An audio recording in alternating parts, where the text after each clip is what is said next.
Welcome to this very special podcast for Adult Learners Week with Dr. Bev Taylor in association with RCS Wales. Today, I want to talk to you about your mental health or mental fitness and how this can work with you or against you when starting something new.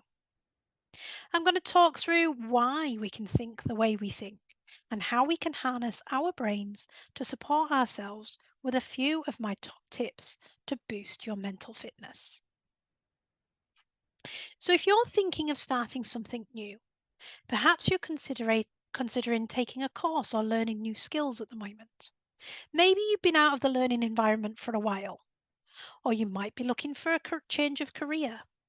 Maybe you're about to have a job interview or to start the first few new days in your new job.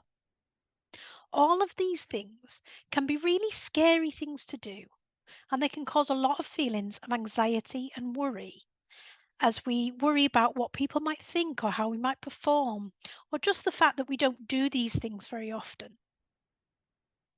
So, you know, those feelings you get when you're feeling that way, those butterflies in our tummies, or we might feel a bit stressed, snap at things that wouldn't usually bother us.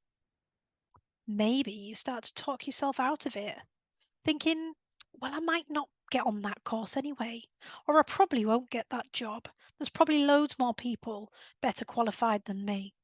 Why would they want me? I haven't got that much experience anyway.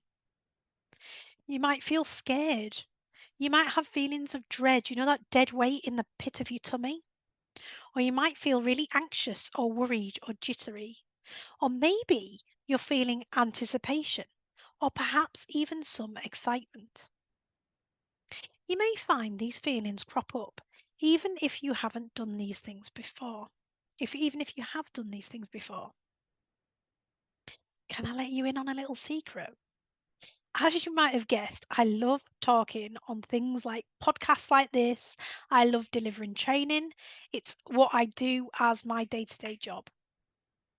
I still get a bit jittery and nervous before doing a new podcast or delivering training for the first time.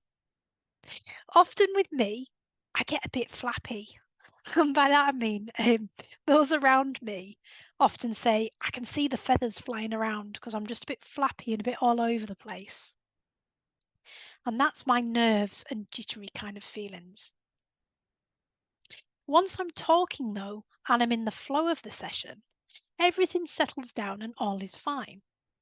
And I have found that the more times it happens and the more things I do that are new, the more that I can be in control of those feelings and manage everything a wee bit better. I also find that I'm able to see now how helpful a little bit of anticipation or excitement or nerves can be for us. It helps us to feel primed and alert and ready to perform. And this really helps if we think about what stress and anxiety and what excitement is physiologically in the body. By that I mean physically what is going on when we're feeling these feelings. So when we feel stressed or anxious, the amygdala in the brain sends a distress signal to our hypothalamus. That activates the sympathetic nervous system and triggers the body to release cortisol and adrenaline. Now, adrenaline makes our heart beat faster. It pushes the blood to the muscles and our heart and vital organs. It increases our pulse rate, makes our blood pressure go up. Our breathing often speeds up as well, and the small airways in our lungs open up so that they can take in more oxygen. That oxygen now is what makes us feel alert. It makes our senses sharper, so everything we're seeing, hearing, thinking, feeling, etc., smelling kind of gets a bit sharper. Basically, it's priming our body so that it's ready to go. And that's because the stress response originally is the thing that would have made us either fight when we were back in the days when we needed to fight predators, or it would help us to flight, to run away so that we could get to safety. It's an evolutionary mechanism. But when we feel excited, similar things happen in our brain and in our body. So, adrenaline again is released into the body. The heart rate increases, our breathing speeds up, those small airways in the lungs open up again to let in more oxygen, which makes us feel more alert. Again, the body's feeling prepared, alert, and ready to go. But this time, it's excitement, not stress, anxiety, or fear.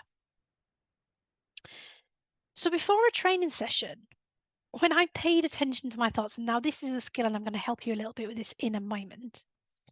But when I paid attention to those thoughts, I noticed I was doing something that was causing a lot of these troublesome thoughts, feelings in my body. So I noticed that I was saying things like, I'm really nervous. I'm really worried about delivering this session. What if I forget the material? What if they find it really boring? Does my whole thinking pattern flow? Does it actually make sense what I'm trying to tell people? All those thoughts made me feel really anxious, really stressed. So my body responded with adrenaline. It increased my breathing rate. I started to sweat, got very smelly, sweaty, and I started to panic. But when I noticed I was doing this, and I said to myself, Stop, what are you doing?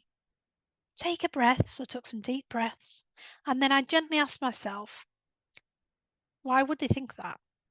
Why would you automatically think they would think negatively? I've done loads of sessions over the years. They almost always get great feedback. Things are fine. I am fine. In fact, I'm more than fine. I'm doing something I love to do. I love to deliver sessions like this. I'm excited to share with everyone how to harness their brain, how to harness things for success, because this isn't things that we're actually really taught as humans, which I think is a real shame. I'm excited to hear what people think about this session. I'm excited to see where they're going to go. Can you hear it in me even now? The difference between when I'm saying, I'm really nervous, I'm really worried about this session, I really feel like I'm not going to perform that well in this because I don't know the material too well, to I'm excited to hear what people think. I'm excited to share this information with people and see where they're going to go. So you can hear in my voice the way it changes how I feel about what I'm about to do. In the first example, I'm stressed. My voice is tighter and you can feel that anxious energy building. But in the second, I'm much more confident and open, excited and ready to share my knowledge with you. And there lies the difference. And we're going to come back to how we label these things a little bit later. Something else, though, that we'd often do when we feel anxious or worried about something new is to totally avoid it. Anybody else do this? Anybody with me here? Everything else in the world becomes really important and urgent, like the housework, or the ironing, or the book that you just need to finish before you can get on with the job application, or the video game that you just need to finish because you're in a competition with somebody, or that series that you've been chain watching on Netflix. Just got to finish that before I start it. We avoid the thing until the very last minute, perhaps the night before the course deadline or the job application closes. Maybe we don't prep for the interviews until a few hours before or the night before, and then we kick ourselves because we don't feel prepared, we don't feel whatever we've had enough time to develop questions to research what we're going to say. And we make it much more stressful than it needs to be. We basically find anything else in the world to stop us from having to do the thing that scares us. And this is coming from one of the world's best procrastinators. I was at uni for many, many years through my training, and I still would do this to the very end of my training career at uni. I would still wait until the last possible minute and then stress about it. Some reason I needed that deadline fear to get myself kicked into action. And the thing is that fear is real. The things it does in our bodies, it's real. The feelings are real. The thoughts in those moments are real. Fear actually does have a purpose, though. Our brains aren't wired, believe it or not. I mean, you'd think they were, but they're not wired for happiness. Our brains are actually designed to keep us safe, to keep us alive. Our amygdala, yep, that one again, it's back again, is constantly scanning that environment, everything out there in the world, to check if there's anything that could hurt us or threaten our survival. And then it works with our thoughts and feelings to keep us safe. This is why we're much more impacted by negative news stories than positive ones, because our amygdala is constantly looking through any scrolling you do, any news stuff you read, any social media, any magazines. It's constantly scanning everything it sees, even though you're not consciously aware of it, within our environments, and picking up on anything negative and checking if that could be threatening to us and harm our survival. Safe to our brain is us doing what we've always done, staying in our comfort zone, not pushing ourselves, not trying to be different or more. That doesn't mean, though, that it's right for us or right for you. It doesn't mean that that leads to a happy and fulfilled life. And we need to remember here that we're human beings. We are living a human existence in this world, and we need to live in a way that makes us happy and makes us feel like we have some purpose and that we're here and we're kind of doing something that we feel is good. So the trick here is to learn how to walk alongside fear so that it doesn't keep us stuck or caged in any way. And here I always think a good analogy is if we think about fear as like a tiger or a lion, and it's in a cage and we are stuck at the back of that cage, cowering in a corner, trying to get to the door. Every time you try and reach out of your comfort zone, and by that I mean you walk towards the door to try and get out and away from fear, the fear snaps at you. So the lion snaps at you and growls at you and tells you, get back in that corner, stay where it's comfortable and safe, and I can see what you're doing. And the tiger does that because it's scared.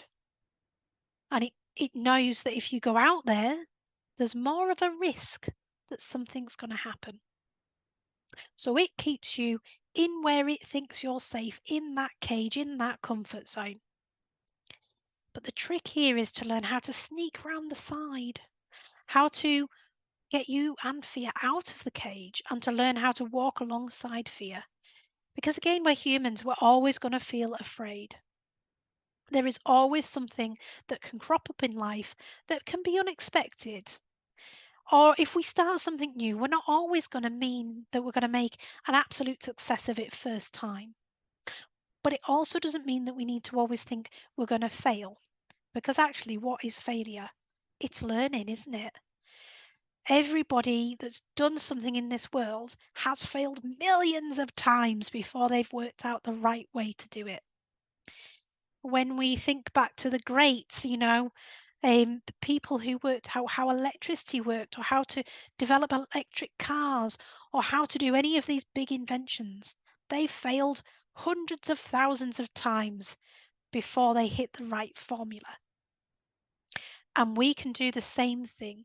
We just need to learn how to walk alongside that fear, and so that we can live the way we want to live whilst keeping fear under control and at our side, because it's going to be part of our lives. It's part and parcel of a human experience.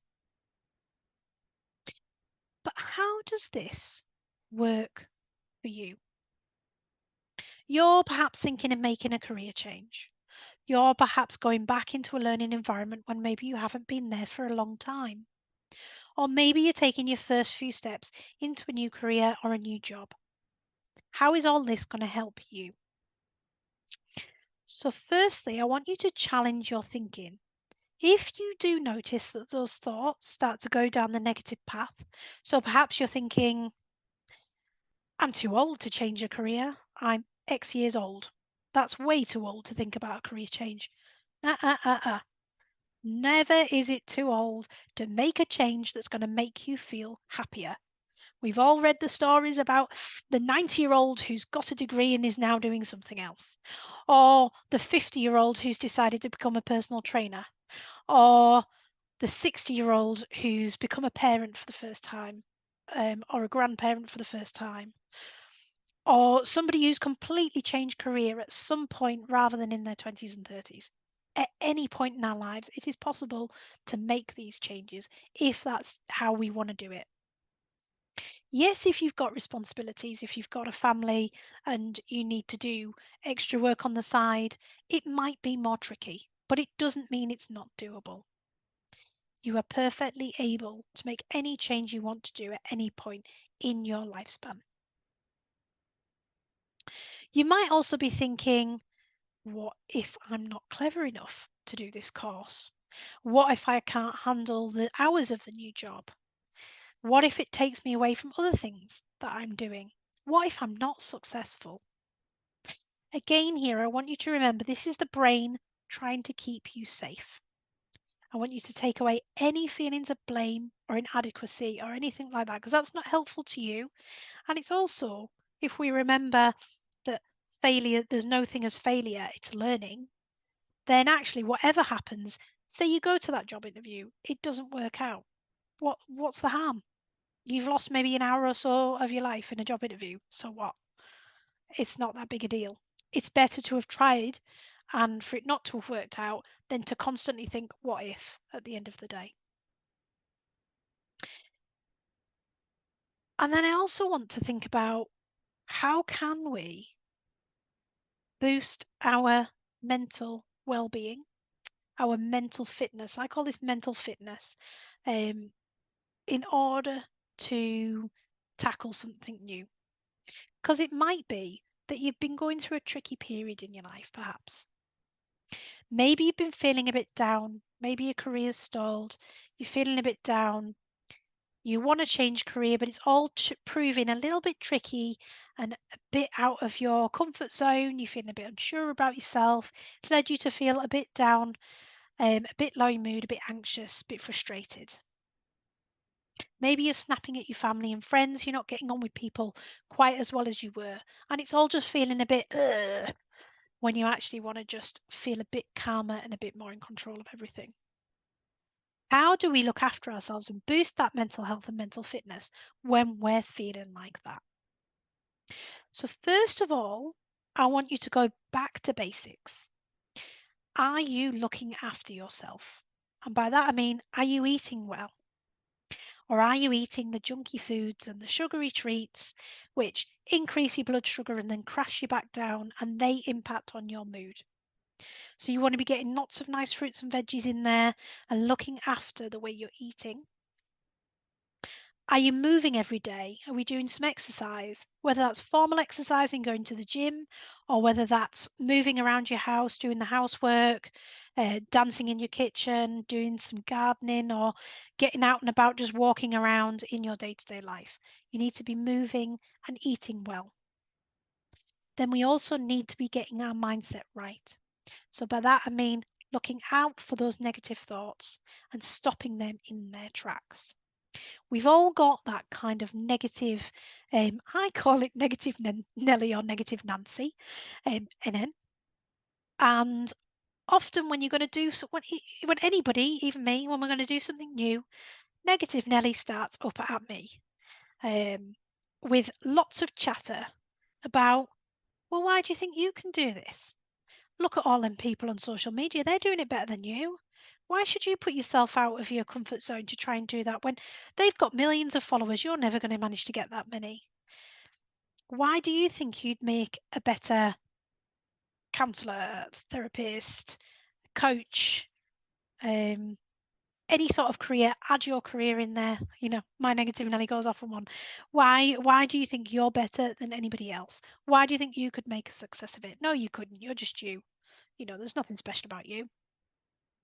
And she goes off on one. And so you need to try and catch her before she gets right down the rant. Because again, it's kind of the more you let it go, the more it goes, and the more negative you feel, and the harder it is to stop it. So when you first notice those thoughts start to go negative, you need to call it out and say, stop. Stop, Nelly. Stop, Nancy. Stop, Janine. Whoever you're calling your negative Nelly. Stop. Not helpful. Not helpful right now. You're just distracting me from what's really important.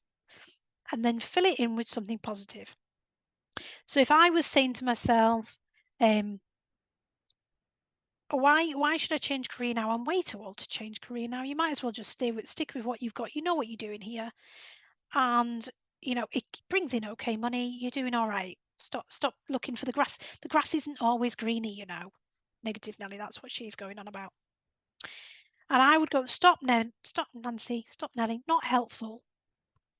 Why would we think we're too old? I'm only X number of years old. It's never too late to make a change to make yourself feel happier. I don't feel happy in this role. And I think I would feel happier if I tried to do X, Y, and Z. So you stop your thoughts in the tracks and add something more positive to switch from that negative to positive. This not only will make you feel better in the moment, but if we think about the brain and the way the brain works, you are also working to create new neural pathways. And this is part of the goal of mental fitness, is to work on every time you repeat messages to yourself in your thoughts, your language, or your brain, you are creating pathways that make those thoughts easier to come by. So I like to imagine it, if you were going through a grassy field, the more people have walked a path, the easier that path is to see. The more like into the soil and grooved it is. And this is the same with the neural pathways in our brain. The more we think a certain thought, the easier and quicker our brain is to get there. So the more we complain, the more things we see to complain about, the easier it is for our bodies and brains to go down complaining negative routes. The more we look at things positively and focus our perceptions on positive perceptions of an event, the easier it is for our brain to see the positives in things. Now, this doesn't mean you need to be full of rainbows and unicorns and happiness 24/7, because that's not at all what I mean. Life is tricky at times and stuff happens which is difficult, tragic, and downright hard. And this isn't about always saying, oh, that's okay, it doesn't matter. What this is about is recognizing that sometimes life will be trickier than others. But actually, if we can see that there are sometimes good lessons to come out of tricky things, even if we don't see it at the time, we see it later on, or we just focus on how to make the best of what's going on and be grateful for what we've already got in our lives rather than always looking at what we haven't got, we create more of those positive neural pathways that makes life a bit easier and flows a bit better.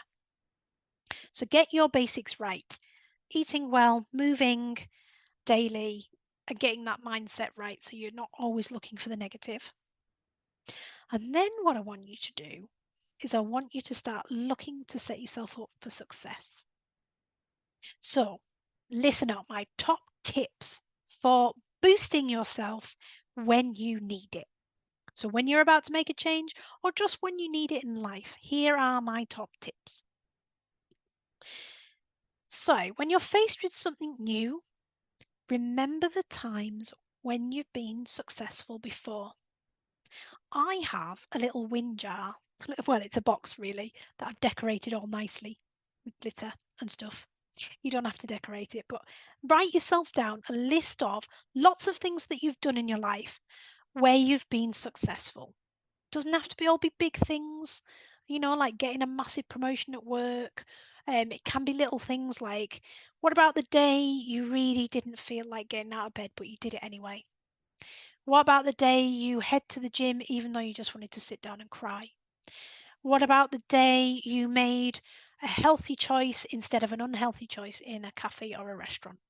Think smaller little things that make up who you are and look at all different aspects of your life. So your working life, what you're doing at home, your family life, if you're still learning, what you've done in your kind of learning career, all that kind of thing. Add it all up together. Write them all down, put them in a jar, visualize them, etc., etc. I want you to really feel how many things you've done where you've been successful before and have somewhere where you can keep going back to them to remind yourself of them when you need to. Then, when you're feeling down, it can be really great to go and sit with your win jar. That's what I call mine, my win jar. And visualize each of those events. So imagine them in your mind and go through them. But don't just go through seeing it in your mind. Feel the feelings you felt at the time. So feel the achievement. And then I want you to do that. Bring them in and in and in. One more, one more, one more, one more. So you can stack them all on top of each other. And that'll bring you up to a better feeling of feeling good. Because when we're looking at how to boost our mental fitness, we need to do it from a place where we're feeling good. Everything we should be doing here is to aim to feel good. So stack those successes on top of each other. And no, none of that, but I could have done better, or I could have done this, or this would have been better, or such and such over there did better, such and such looked better than me at that event, or whatever. None of that. None of the comparison stuff. Just focus on you and what you have done. Even if it's tiny things like, I make the best cup of tea out of my family. There we go, we've got a success. Those sorts of things. From the small to the massive. And then I want you to put yourself in your mind into the situation you're going into. So if you're taking on a new course, I want you to imagine yourself completing the application form for the course, getting a yes, you're accepted onto the course, and then imagine yourself sitting in the course, whether that's a classroom or whether that's the first day on a job, if it's an apprenticeship and you're actually going to a workplace. Imagine yourself in that situation. If it's a job interview you're thinking about, imagine yourself in the room with the interviewers, or if it's an online thing, sitting in front of your computer. Imagine feeling confident. Feel confident. Feel those feelings. Imagine doing well, being successful. Literally walk yourself through each and every aspect that you can imagine would happen in this interview or in this learning experience, so that you can feel successful. And I ask you to do this because our brains don't really know the difference between what we visualize in our brains, in our heads, and what happens in reality. So we don't, and this is why lots of athletes, I mean, we just had the Olympics. You'll have seen some of the athletes literally sitting there with their eyes closed before they go and do an event, and they'll have been sitting visualizing themselves being successful at the event. And that's because our brain doesn't really recognize the difference between what we imagine in our heads and what happens.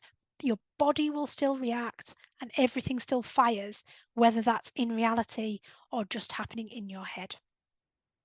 So you might feel as you walk is in your head, you walk into that interview room, as you might feel those anxious feelings, and again, use that as an example to relabel them as excitement. And I'm excited to go into this job interview and show them what I'm all about and see if this is going to be the right place for me for my next role, that kind of thing.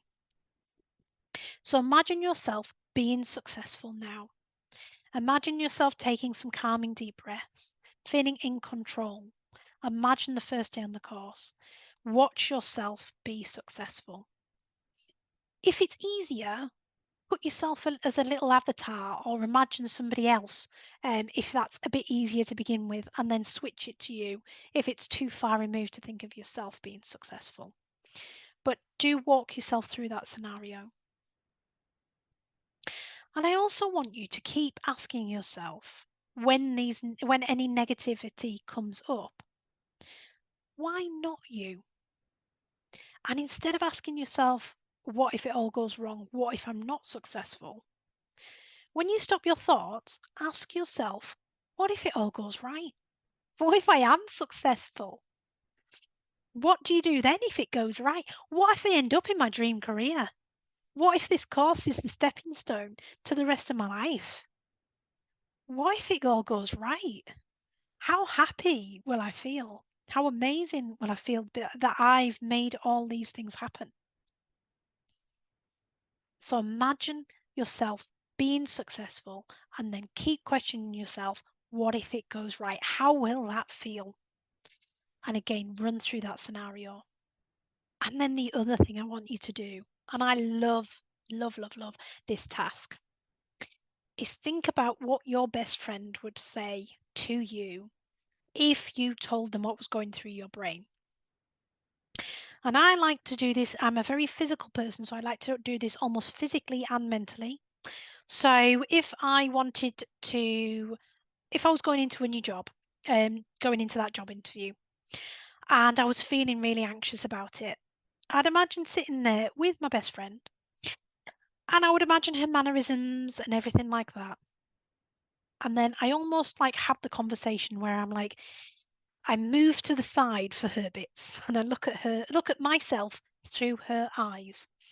And I sit there and I talk the scenario through. So I'm like, so I'm really feeling like I'm not going to perform very well. You know, I'm not experienced in X, Y, and Z.